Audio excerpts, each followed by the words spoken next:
Bien, estamos grabando en esta quinta clase de lo que es la materia fútbol internacional, aspectos culturales y legislativos. Vamos a trabajar sobre los aspectos internacionales de lo que es la legislación deportiva, ¿sí? Hasta ahora vimos lo que era el origen del fútbol, su expansión, su dimensión cultural, su relación con la globalización y también la estructura institucional de lo que sería el sistema futbolístico a nivel internacional, ¿no? Ya, a partir de hoy empezamos a entrar de lleno en una pregunta central de lo que es esta materia, ¿no? Que es cómo se regula jurídicamente el fútbol en el plano internacional. ¿Estamos ahí? ¿Hay escuchado algo? Pero está todo. Bien. ¿Por qué el fútbol no funciona solo por costumbre ni solamente por tradición? ¿Sí? Ni únicamente por decisiones deportivas. El fútbol funciona también a través de lo que son normas, reglamentos, estatutos, códigos y órganos competentes que son los que establecen derechos, obligaciones, procedimientos y sanciones. Por eso, cuando hablamos de la legislación deportiva internacional, no estamos hablando solo de leyes estatales, sino que también hablamos de un conjunto de normas propias del sistema deportivo, ¿sí? Producidas y aplicadas por instituciones como la FIFA, las confederaciones y, lógicamente, las asociaciones nacionales. Esa es una de las claves de esta clase, ¿sí? Entender por qué el fútbol internacional tiene una dimensión jurídica propia, con reglas específicas y con organismos encargados de interpretarlas y aplicarlas, ¿sí? Para empezar, conviene aclarar qué significa hablar de legislación deportiva, ¿no? Ese término. En un sentido amplio, la legislación deportiva es el conjunto de normas que regula la práctica, la organización y el funcionamiento del deporte, en este caso, el fútbol.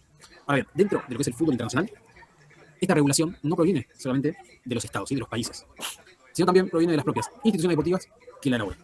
Estamos hablando de los estatutos, los reglamentos, los códigos disciplinarios, los códigos de ética, las normas de competencia y procedimientos de resolución de conflictos, ¿sí? Entonces, cuando hablamos de legislación deportiva internacional, estamos hablando de una combinación entre lo que son las normas estatales.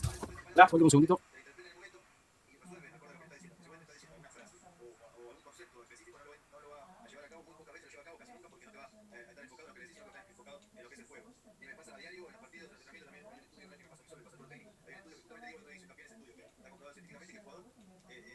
Bien, disculpen, estoy acá en el club y nada, justo entró alguien. Lo estoy viendo, pero bueno, ahí seguimos.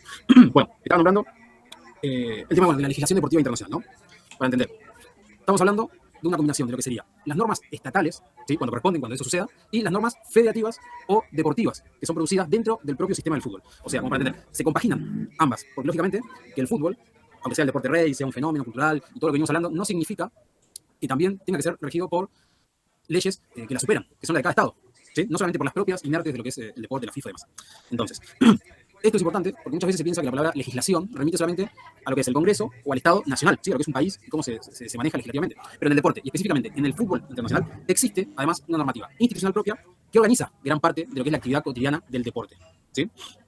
Bien. Bueno, esto que estamos hablando de 100, normas estatales y las normas federativas. Bien. Seguimos. El deporte, y en este caso el fútbol, tienen ciertas características que hacen que su regulación sea especial. No todo conflicto deportivo puede resolverse de la misma manera que un conflicto común de otra actividad. Ustedes dirán, ¿por qué? Porque tenemos que entender que el deporte tiene sus calendarios, sus competencias, que exigen una rapidez, ¿sí? En cómo manejarse, tiene sus estructuras federativas propias, tiene su sistema de afiliación y elegibilidad, tienen sus normas disciplinarias internas y una dimensión internacional muy marcada. Por eso se habla muchas veces del derecho deportivo como un campo hasta específico, ¿sí? Con sus reglas y sus lógicas particulares. Esto no significa que el deporte esté por fuera del derecho general, ¿no? Es lo que estamos tratando de comprender. No significa que pueda hacer cualquier cosa sin límites. Lo que significa es que dentro del marco jurídico general, el deporte desarrolló una regulación especializada para entender problemas propios de su funcionamiento. En lo que es el fútbol internacional, esa especialidad se ve con mucha claridad. No es lo mismo discutir, por ejemplo, un contrato comercial común, ¿sí? Que discutir, por ejemplo, la habilitación de un jugador, o una sanción disciplinaria en competencia, o una transferencia internacional con el tema de los derechos formativos que están involucrados. Ahí es que aparece la necesidad de una regulación específica y de órganos que estén preparados para resolver ese tipo de asuntos, ¿sí? Lógicamente, que de igual manera, entendemos y sabemos que muchas veces el fútbol, a veces hasta supera la reglamentación estatal o lo que pueda manejar un Estado. A veces porque el propio deporte, económicamente y en cuestión de poder, es más grande o tiene más fuerza que un país, ¿sí? Entonces, bueno, a veces sucede que podemos ver que la FIFA tiene una injerencia impresionante, que un club puede tener una injerencia más grande que un país, o que se pasen o se superen ciertas líneas y límites por este poder intrínseco que va más allá de una cuestión hasta legal. Y en algunos casos, acá en Argentina, porque lo vemos mucho, sabemos que la relación fútbol, poder y política están muy relacionados. Y hasta en algunos puntos van de la mano, y en algunos puntos hasta a la hora de combatirse, que es lo que estamos viendo ahora, ¿no? En el tema de Milei, por ejemplo, contra la AFA, contra Chiquitapia, casi que están a la par, pareciera. Como que discuten de igual a igual cuando estamos hablando de un país y de una asociación, de un deporte en específico. Pero bueno, eso es lo que tiene también el fútbol y por eso es tan grande a veces. Acá también estamos tratando de diferenciarlo, de entenderlo, pero no significa que el contexto no aplique de otra forma. Pero bueno, cuando analizamos la legislación deportiva internacional, una pregunta importante que nos podemos hacer es de dónde salen esas normas, ¿no? En el fútbol internacional, las normas pueden surgir de distintas fuentes. Entre las más importantes podemos encontrar los estatutos de FIFA y de otras organizaciones también, los reglamentos específicos, los códigos disciplinarios o éticos, las circulares, y disposiciones complementarias, también las decisiones tomadas por ahí por órganos competentes en casos más concretos, ¿sí? Para entender un poquito, los estatutos suelen establecer lo que es el marco general, los principios, la organización institucional, las competencias y lo que sería la base del sistema. Por su lado, los reglamentos desarrollan aspectos más concretos, como por ejemplo las transferencias, las competiciones, las licencias, la seguridad, la disciplina, etc. Los códigos, por su parte, ya organizan materias más especiales, más específicas, así como es el tema de la ética o el régimen disciplinario. Entonces, cuando hablamos de legislación deportiva internacional, no debemos imaginar una sola norma, sino que debemos pensar en un conjunto normativo integrado por distintos textos y distintos niveles de regulación, ¿sí? Porque se terminan entrelazando y en algunos casos también ayudando mutuamente, y porque, como ya vimos en la clase anterior, entendimos que toda la estructura del fútbol es inmensa, enorme, y que cada vez se va haciendo más grande, se va esparciendo a medida que se va bajando en el nivel. Aparecen más y más ramas. Entonces, bueno, estos sistemas funcionan y sirven para eso. Bien, dentro, volvemos a lo que es el fútbol internacional, la FIFA, lógicamente, que ocupa un papel central. También desde el punto de vista normativo, ¿sí? Ya como organismo rector mundial, la FIFA no solo organiza lo que son las competiciones, o reconoce las asociaciones miembros, sino también establece marcos reglamentarios que ordenan una parte muy importante de lo que es el funcionamiento internacional del fútbol. Para poner un ejemplo, la FIFA regula cuestiones vinculadas al sistema institucional, a las transferencias internacionales, la situación de los jugadores, la disciplina, la ética y las resoluciones de determinados conflictos. No de todos, pero sí de determinados conflictos. Entonces, esto quiere decir que FIFA no solo dirige políticamente el sistema, sino que también produce normas que tienen impacto directo sobre las asociaciones, los clubes, los jugadores, entrenadores y otras partes que también están involucradas, ¿sí? Y acá aparece un punto importante, que el fútbol internacional necesita cierto grado de uniformidad normativa, por así decirlo, ¿sí? Porque si cada país o cada entidad aplicara sus reglas completamente diferentes en materias internacionales, el sistema sería mucho más conflictivo y desordenado, ¿sí? Por eso la FIFA cumple una función central en la construcción de un marco jurídico común para el fútbol mundial, ¿sí? Bien, producción normativa por niveles. Bueno, esto va relacionado a lo que ya estuvimos viendo en la clase anterior, cómo los distintos niveles van manejando también sus normativas, ¿no? Bien, la FIFA no es la única que produce estas normas, ¿sí? Como vemos acá, las confederaciones continentales, como puede ser la Conmebol, también dictan reglamentos y códigos dentro de su ámbito de competencia. Esto ocurre especialmente en relación con sus torneos, su régimen disciplinario, sus reglas organizativas y sus exigencias institucionales. Lo mismo sucede con las asociaciones nacionales, como por ejemplo la AFA acá en Argentina, que regulan el funcionamiento interno del fútbol en cada país. Entonces, en el plano jurídico del fútbol aparece ya una estructura normativa por niveles. Un nivel internacional, que es el general, encabezado por la FIFA, un nivel continental, ¿sí? Sería encabezado por las confederaciones, y ya un nivel más bajo, el nacional, a cargo de lo que son las asociaciones de cada país. Entonces, esto significa que la legislación deportiva en el fútbol no se organiza de manera aislada, sino de forma jerárquica, lógicamente ordenada. Justamente por eso es importante entender que no todas las normas tienen el mismo alcance, ¿sí? No todos los organismos pueden regular cualquier materia. Bien, vamos a pasar. Vamos a anotar un poquito lo que ya venimos comentando, que son los puntos más interesantes de esta clase, que es la relación entre esto que nombramos como la norma deportiva y la norma estatal, ¿sí? Porque el fútbol, aunque tenga sus reglas propias, no existe completamente separado del Estado, ¿sí? Los clubes, las asociaciones y los contratos funcionan dentro de países concretos. Hay leyes laborales, leyes civiles, comerciales, leyes penales y administrativas que también pueden influir sobre la actividad deportiva, ¿okay? Entonces, el fútbol vive en esta cuestión, que también, como les comenté en principio, que el fútbol atraviesa distintas disciplinas, también vive una doble dimensión, ¿no? Por un lado tiene su propio orden normativo deportivo, pero por otro se encuentra inserto en sistemas jurídicos estatales. Esto puede generar armonías, pero también, lógicamente, tensiones, ¿okay? Porque pueden haber conflictos entre una decisión deportiva y un reclamo judicial externo. Pueden haber discusiones sobre contratos, derechos laborales, responsabilidad civil o autonomía institucional. Un ejemplo claro de cuando se ve esto, que realmente bueno, es horrible, feo, es cuando, no sé, un jugador tiene una orden de arresto o tiene una denuncia por violencia de género, y ahí, lógicamente, que chocan estas normativas. Hay esa tensión que estamos hablando, que hace el club, que no hace el club, que hace la asociación local, lo deja participar, ¿no? Suceden, ¿no? Estas tensiones y estas rigideces, que son hasta el día de hoy muy complicadas de disuadir, porque imagínense que el club no quiere perder a su jugador, que el jugador lógicamente quiere competir, pero al otro lado hay una denuncia o hay un pedido de arresto, o sea, hay algo que lo supera y que es de un nivel legal distinto, y eso complica las cosas. Pero bueno, uno de los grandes temas del que es el derecho deportivo internacional es justamente cómo se articula esta autonomía de la que estamos hablando, ¿no? La autonomía del deporte, con el marco jurídico general de los estados, de los países. No se trata de dos mundos completamente separados, sino que se trata de dos planos que se cruzan, que muchas veces deben encontrar un equilibrio. Bien, el siguiente. Vamos a cambiar. A partir de lo anterior, que estamos viendo, aparece un concepto clave que es la autonomía del deporte, ¿sí? Decir que el deporte tiene autonomía significa que posee capacidad para organizarse, regularse y resolver muchos de sus asuntos a través de sus propias instituciones y normas. Esa autonomía es muy importante porque permite que el sistema deportivo funcione con cierta especialización y rapidez sin depender constantemente de decisiones externas para cada cuestión interna. Sin embargo, esa autonomía, lógicamente, que no es absoluta. El deporte no está por encima de todo. No puede actuar como si estuviera fuera de lo que es el orden jurídico general. Su autonomía tiene límites y debe convivir con derechos fundamentales, con principios de legalidad y con normas estatales cuando le corresponda, ¿sí? Entonces, la autonomía del deporte debe entenderse como una capacidad de autorregulación dentro de un marco más amplio. no como una independencia total sin control. Y esa idea es central para entender por qué el fútbol internacional puede tener sus propios reglamentos y tribunales, pero al mismo tiempo seguir inserto en realidades jurídicas nacionales e internacionales más amplias. ¿Okay? Otro aspecto que es central de que estamos hablando, de que hoy nombramos como la legislación deportiva internacional, es la cuestión de la competencia y la jurisdicción. Entonces, para entender, esto significa que debemos preguntarnos, ¿quién resuelve cada conflicto? ¿Qué órgano tiene autoridad para poder intervenir? ¿Qué procedimiento corresponde seguir en cada caso? Porque no todos los conflictos del fútbol se resuelven igual. Algunos temas pueden quedar en manos, por ejemplo, de órganos disciplinarios, de cámaras o comités específicos, tribunales deportivos, órganos de apelación o instancias arbitrales.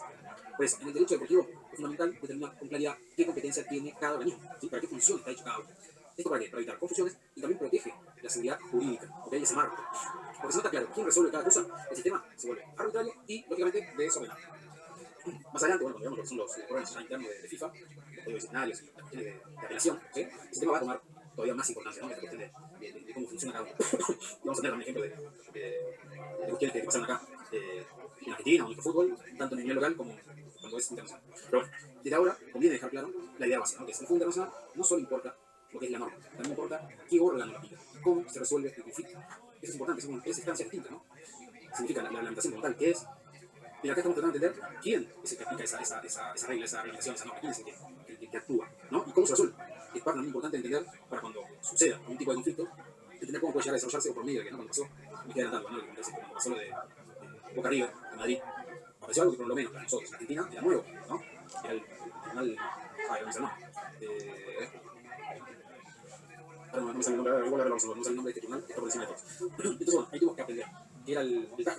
El TAS, cómo funcionaba, por qué se aplicaba, o sea, por qué aparecía en ese momento y por qué no era una decisión, por ejemplo, de la Conmebol o de la FIFA, sino por qué se recurría a otro órgano, que es parte igual de la FIFA. Es para entender todo eso. En ese momento tuvimos que entenderlo porque era algo nuevo, que por lo menos acá en Argentina no había pasado, en el fútbol internacional sí, porque se lo ha utilizado también en algo similar, un partido que fue Real Madrid-Barça, también que había pasado algo raro igual, y se resolvió por eso, que supera la Liga Española y demás. Pero bueno, esta legislación deportiva internacional no existe solo para sancionar o controlar, también cumple, lo que estamos hablando de esta función, de una seguridad jurídica también, ¿no?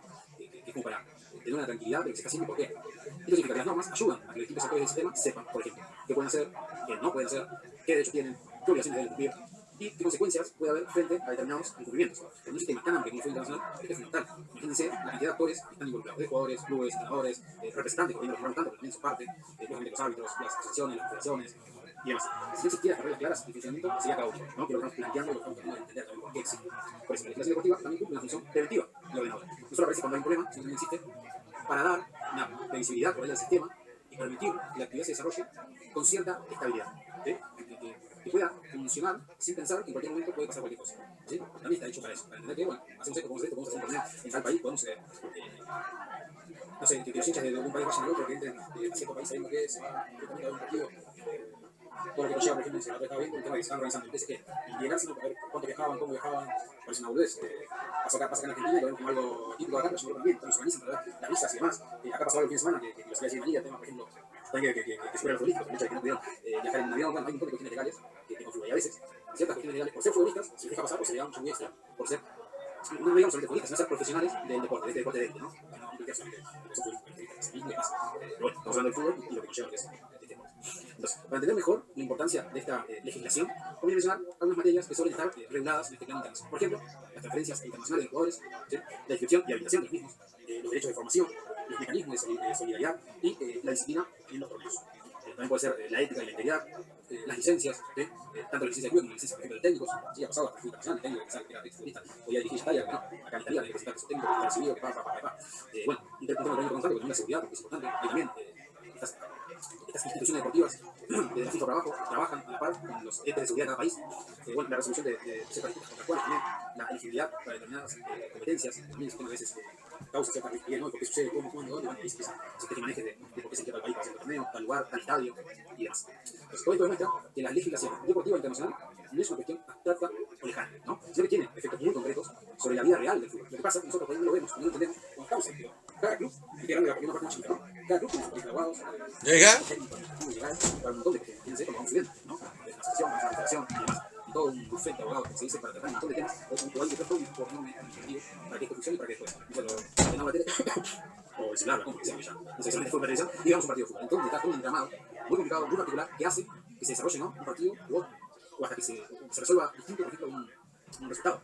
Impacta en quién puede jugar, impacta en qué condiciones, con qué derechos, bajo qué reglas, ante qué órganos se resuelven estos conflictos. En otras palabras, gran parte de este funcionamiento cotidiano en el fútbol internacional depende de este entramado normativo. ¿Sí? Por ejemplo, planteando toda esta organización, toda esta burocracia, por así decirlo, que hay detrás, que un poco obligatoria es, por todas estas cuestiones que estamos hablando, solamente, no es que no tenemos sino que en un principio, cuando recién vemos fútbol, cuando recién nos interesa este deporte, cuando recién nos impulsionamos, solamente pensamos, bueno, los dos equipos tienen que llegar al área, tienen que tener su ropa, con su número, tienen que firmar, por ejemplo, que los jugadores son los que están, por el partido ya, ¿no? Hay un montón de cuestiones juegas, un montón de cosas que son parte de ese contexto, que hacen que se pueda no jugar un partido, que un club pueda no participar, que un jugador sea no parte de una institución. Y alguna repetir, pensamos, podemos criticar mucho al fútbol argentino en muchas cuestiones, pero casi en Europa, hacía ciertos errores tontos. Yo me acuerdo de un partido del Real Madrid, creo que era Mourinho, se llama Jean-Paul, creo que mucha gente importante, y que fue eliminado un partido de la Copa del Rey porque había puesto a un jugador no que estaba expulsado, sino que estaba habilitado, que estaba presentado como tal para poder competir en el Real Madrid, que no era jugador del Real Madrid. Entonces imagínense, si el nivel más alto, más top, más grande económicamente, que hay plata, y vos decís, hay gente que sucede, imagínate acá, o en Liga Santander, y es claro, puede llegar a suceder. Lo importante que es entenderlo. En el caso de ustedes, por ahí, lógicamente, no va a ser lo más importante que tiene el conocimiento de cómo hacer su día a día. Pero sí que tener un pequeño conocimiento para saber qué está sucediendo, que no, o si llega a suceder algo, saber para dónde puede arrancar la clasificación, para dónde puede disparar. Bueno, ya vamos a hacer el cierre. Para ir cerrando, podemos decir que estos aspectos internacionales de la legislación deportiva forman una base esencial para comprender el funcionamiento jurídico del fútbol. El fútbol internacional no se sostiene solamente por tradición deportiva, ¿sí? Una cuestión que ya está marcada de antes, de función así, no, sino por una organización institucional que va más allá de eso. Se sostiene por un conjunto de normas, de reglamentos, de estatutos, de procedimientos que ordenan la actividad y la distribuyen, digo que distribuyen las competencias y permiten resolver los conflictos. A su vez, este sistema normativo se construye, como vimos, en distintos niveles, de la FIFA, a las confederaciones y las asociaciones nacionales. Y conviven al mismo tiempo, en el marco jurídico estatal de cada país, ¿sí? Estas dos dimensiones que comentamos. Esta legislación deportiva internacional es el conjunto de normas e instituciones que regulan jurídicamente el fútbol en el plano global, combinando la autonomía deportiva, ¿sí? El concepto nuevo que vimos, la jerarquía de normativas y los mecanismos específicos de resolución de conflictos. Como dije, esto es importante porque funciona como un puente hacia los temas que siguen en las siguientes clases. Esto va a ser unas bases. Si en la clase anterior vimos qué asociaciones o qué instituciones son las que hacen parte del deporte, hoy vemos cómo se configuran las normativas a partir de estas instituciones. Y a partir de acá ya vamos a poder ver o entrar con más claridad en lo que son los reglamentos de competiciones, los códigos de éticas, los códigos disciplinarios y las normas específicas de FIFA y Conmebol. ¿Sí? Ya podemos, con este marco o con este puntapié inicial de lo que fuimos viendo en este ordenamiento, ya vamos a ir a cuestiones más específicas, ¿no? Vimos cómo se jerarquizaba lo que es el mundo del fútbol, vimos cómo se crean a partir de qué entes, organismos se van reglamentando. Ahora lo que vamos a ver en las próximas clases es directamente ver cómo funciona cada uno, ¿sí? Y de qué se trata cada uno, que podría a veces es un poquito más complicado. Pero bueno, bien, hasta acá. Ya empezamos muy temprano, empezamos un poquito más tarde, pero no sé qué tiene la clase anterior, porque empezar más tarde. ¿Qué dudas, qué preguntas, qué consultas surgen a partir de esto? ¿O un comentario que quieran preguntar? ¿O algo que se dio? ¿O algo que quieran entender mejor? ¿Sobre la atención y demás? Disculpen el ruido de fondo, espero que se escucha bien, porque son complicados. Pato, ¿me escuchás? Sí, te escucho. Perfecto, la clase no, está por decir que el caso que decías de Real Madrid era Cherichev, que era un jugador ruso que venía con una sanción previa. Por eso le piden, como digamos, el partido al Real Madrid. Exacto, y esa alineación indebida, entonces nada, creo que era el Cádiz, si no me equivoco, las Palmas, una Sí, misión. era un equipo X, el Real Madrid había ganado ese partido. Sí, que salía de 3-0, pero claro, perdió. pero ahí también por decir, no, era una cuestión de habilitación, pero porque no había cumplido sanción. Entonces ya por Exacto. Pero para que al Real Madrid le pase eso, al final, es digamos, como seguro. relacionado con el equipo al poder y demás, pero finalmente es como uno más. Tal cual, bueno, ahora mismo el tema de Calcáliz con Ignacio. Ahora mismo también el tema de lo que sucedió con el Real Madrid, bueno, ahora que se dio a hablar Florentino Pérez, ¿no? No está relacionado específicamente con esto, pero también está una defensa previa que arma Florentino Pérez a mal año, de 2 años, deportivos, creo que está en su pero sirve para entender cómo muestra un montón de cuestiones que están alrededor, ¿no? Habla del caso Negreira, o sea, lo vuelve a traer a la mesa, es decir, lo que es el caso de Barcelona y los árbitros, el árbitro Negreira, básicamente que manejaba los árbitros de la Liga Española, y también el poder de los medios y la prensa y demás para con los clubes lo que configura eso. Pero bueno, van también para ver cómo imputan un presidente tan importante, ¿no? Histórico, el mejor presidente de la historia del fútbol, seguramente, es el mismo dijo el italiano, como también tiene esta cuestión de bueno, para hacer especial la guardia alta, ¿no? Como salió el presidente de River, para repetir esa misma fase de la guardia alta, como también en esta no sucede. Pero bueno, nada, dejamos la clase por hoy por acá, me dijo Dani con la otra clase de KP, y antes yo entro para grabarla, así que espero que les haya servido, que les haya gustado, nos estaremos viendo, si me equivoco, ya el mes que viene, así que bueno, gracias por estar, espero que les haya servido y un bonito semana. Gracias. Solo que dijimos, vamos a ver, vamos a ver también, eso de la figurcita de la figura, sí, estamos viendo. ejemplo, una persona que agarra una llave, sobre todo elegimos a uno por el resto. ¿Qué estamos haciendo cuando elegimos a uno por el resto? Estamos discriminando, y no estamos hablando de xenofobia, ni de actos racistas, ni de homofobia, ni nada, sino que la discriminación, en este caso me refiero a que elegimos a uno por encima del otro porque vemos que tiene características que representan más los valores que uno quiere en el campo juego. Sí, el primer rendimiento, valores como actitud, respeto, etcétera. Bueno, gran parte de la labor de los entrenadores se basa en la toma de decisiones que inevitablemente tienen que realizar. Entonces, ¿qué es lo que pasa cuando tomamos decisiones? Estamos discriminando a los jugadores, ¿sí? Porque estamos eligiendo a uno por encima de otro. Cuando discriminamos en la toma de decisiones no nos estamos refiriendo a un trato desigual hacia los jugadores, sino que cuando elegimos a uno estamos dejando fuera a otro. Las decisiones que tomamos benefician a uno perjudican a otro. En pocas palabras, afecta el ego y los intereses de jugadores en primera medida y del entorno en segundo lugar, como así mencionamos, ¿sí? ¿Me siguen hasta ahí? ¿Por qué crítica la toma de decisiones del técnico? A ver, ahora escribimos la definición, escribimos estos conceptos. ¿Por qué crítica? ¿Hay que decir algo? Проблема, потому что я без детей, а я хочу своих детей, конечно. Y porque, bueno, porque es el máximo responsable de todas las decisiones de la cagado. Exactamente. Vos estás diciendo que es una persona que quiere jugar y le está diciendo que no va a jugar. Y estás eligiendo a otra persona que quiere jugar y le está diciendo que sí, y esa persona está contenta, la otra no.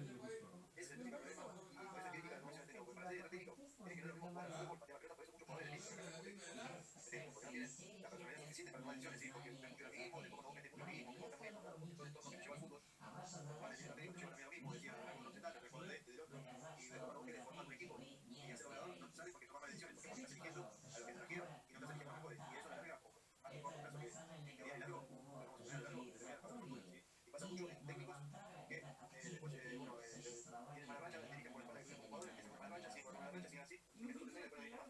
Y fíjese, como que los Angeli, el otro técnico, y ahí como que van a seguir cayendo, ¿sí? Por tomar malas decisiones, por no poner jugadores que realmente tienen que jugar y poner a los que traen, los traen tocados, los representantes, etc. Entonces, es muy difícil ser técnico porque estás decidiendo sobre personas de que van a jugar o no van a jugar y ellos lo que hagan es jugar al fútbol. Y uno tiene, porque el técnico tiene que ser objetivo, no subjetivo a la hora de tomar decisiones. Por más que te diga, quizás en alguna ocasión han dicho que no, que las decisiones técnicas son subjetivas, mentira, no son subjetivas. Pueden sonar subjetivas, pero tienen que ser objetivas, verdaderamente objetivas. Para hacer bien las cosas y ser transparente. Si vos no sos objetivo, tenés que meter al que conectás y metes al hijo del presidente, metes al hijo de tu hijo, o poder meter al hijo de la representante, o consultar, eso está siendo subjetivo. Pero vos tenés que ser como técnico objetivo. ¿Qué es objetivo? Poner al que más rinde, ¿sí? Vos tenés que siempre poner a los socios que mejores a la hora de jugar, ¿sí? Y hay que ser un recurso de la trayectoria del jugador, pero también de la actualidad. El jugador que tiene trayectoria, está mal físicamente, no te rinde, no tiene que jugar. Y hay técnicos que si lo ponen y lo van a bajar, después termina yendo el técnico, termina yendo después más adelante los jugadores, termina un fracaso total. ¿Por qué? Porque se tiene con la trayectoria de la cual es así.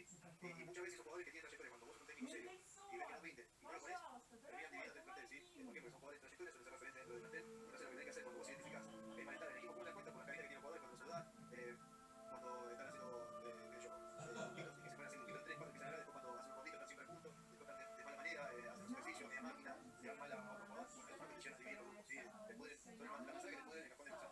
Entonces hay que sacarlo, ¿sí? Lamentablemente, digo por el jugador.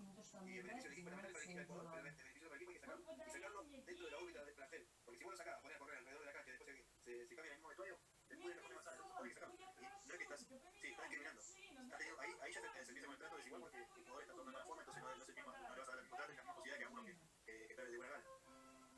Bueno, Dani, te consulta lo que estaba hablando recién. ¿Hay que discriminar al jugador o lo sacás o sea, lo mandás en etapa con onda de pleno? Tiene pero mandar a reserva a los castigados, lo que se siga que discriminan. Estamos hablando de un acto de xenofobia y de racismo y de un trato desigual hacia los jugadores. ¿Sí? Sino en elegir a uno que esté mejor que el otro. ¿Sí? Vos cuando vas, por ejemplo, al supermercado, te gusta tomar Coca-Cola y tenés la Pepsi al lado, estás discriminando a la Pepsi porque estás eligiendo Coca-Cola porque te gusta la Coca-Cola. Bueno, es eso, es elegir a uno sobre otro cuando antes de casarte con tu mujer, tu novio. Seguramente tenés una fila de mujeres, pero vos elegís a los dos. ¿Sí? Discriminaste a la demás, elegir a una elegir a la persona por encima de otra persona. Eso es desigual. Si no elegir a alguien por encima de otra persona por las características, o por el rendimiento, o por el punto que vos tengas particular. A eso nos referimos a discriminar. ¿Sí? Entonces ahora, cuando vos tenés un jugador que es problemático, porque es un referente, que te dice que tiene que jugar, porque está acostumbrado, porque dice que es su argentino, los jugadores del 18 no juegan porque no tengo lo ponen. Dice que para llegar a ganar el partido. Y lo que terminan haciendo es no resolver el partido porque no corren las órdenes y los jugadores que no corren las órdenes, sus compañeros mismos y abajo, sí, es decir, no me hacen caso, se discuten, pelean, entonces te genera un malestar dentro de un jugador que es para la altura. Entonces, si el jugador no asume su rol de ser suplente, es decir, cuando vos lo cambias, no asume el rol de suplente, que empieza a generar divisiones, es importante. Y ahí ya no estamos hablando de discriminación, ¿no? Ya es desigual ese trato, porque no es la oportunidad que por el mal comportamiento que está teniendo. Y ahí sí es desigual el trato. ¿Por qué? Porque justamente esta persona está comportando de una manera que no corresponde a un futbolista. Que pase eso, sí, es habitual, pero que corresponde no corresponde a eso. Entonces, ahí sí, está teniendo desigual, porque no está dando la misma posibilidad de él que el otro. Siempre teniendo respeto, siempre hay que tener respeto por los jugadores, más que te lo falten, siempre hay una psicología que cuando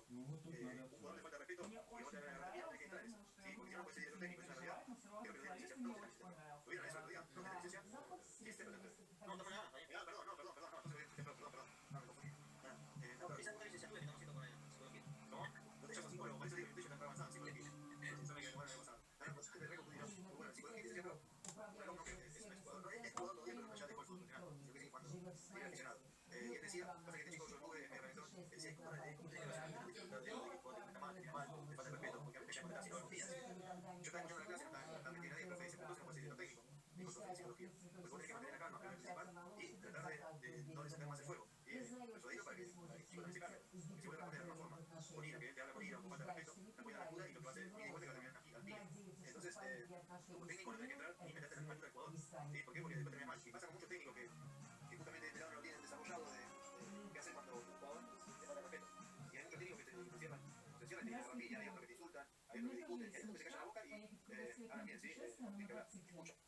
Por lo general, cuando tenés una situación con un jugador te falta respeto, dependiendo en qué momento, dónde, si es en un partido, te falta respeto en un partido, es el mismo partido, ya se suena. Lo haces el toque y siguen jugando por esos jugadores que están bien, por hacer el código de momento. La solución es sacarlo, falta que te falta respeto y mostrar autoritarismo. Y con el autoritarismo tenés que marcarlo, porque es verdad, y es más escandaloso. Entonces, ¿qué haces ahí? Lo calmás. ¿Sí? Te haces el tonto, dejas pasarte y por lo pasante. Y después, cabe sanción, obviamente, cabe sanción, con jugador que falta respeto. Si pones una norma de conducta dentro del equipo, que dice que la falta de respeto lleva consecuencias como sanciones económicas o sanciones de no jugar partido, tenés que castigarlo, porque si no, el jugador recibe lo mismo. Bueno, seguimos. Una cosa, Mario. Nunca es o nunca fue una solución a Rafinha. ¿Hay pena de eso? Te pregunto, Y yo viví una situación en Italia. En la semana tenía un compañero que era de esas son italianas de Sicilia. Los sicilianos son complicados, sí. Es como, qué sé yo, esos pendencieros, tienen fama de ser mafiosos. Y en la semana había tenido una semana complicada el pibe porque se había discutido y casi agarrado piña con otro compañero. Y tuve varias situaciones, pero esta la que te voy a contar no la vi. Entonces, jugando el fin de semana tuvimos, y había una vez que justo frenó un jugador otro argentino que estamos en el y me dice, chico, que dice, bueno, que discuten entre ustedes, la gente chiflando. Y bueno, después que me hice esa jugada, a este pibe que está jugando central, le agarra la camiseta, el rival, el creo que fue, le cortan, le rompió la camiseta acá. Y el tipo se agarró, se enojó, no sé si se acuerdan ustedes, porque él agarró, se rompió la camiseta, salió así. Bueno, ustedes, bueno, este pibe hizo lo mismo, hace así, se pone a insultar y lo quería agarrar, entonces lo estamos calmando para que no vaya a buscar porque iban a expulsar. Entonces, y a esto le acerco al técnico, yo lo mando por izquierda, por izquierda, y digo, cambialo, yo me llamo Iván, digo, cambialo Iván porque estamos nerviosos, no van a expulsar. Entonces, iba 10 minutos, 15 minutos de tiempo, y agarra el técnico hace el cambio y el chico sale cambiado y insultando.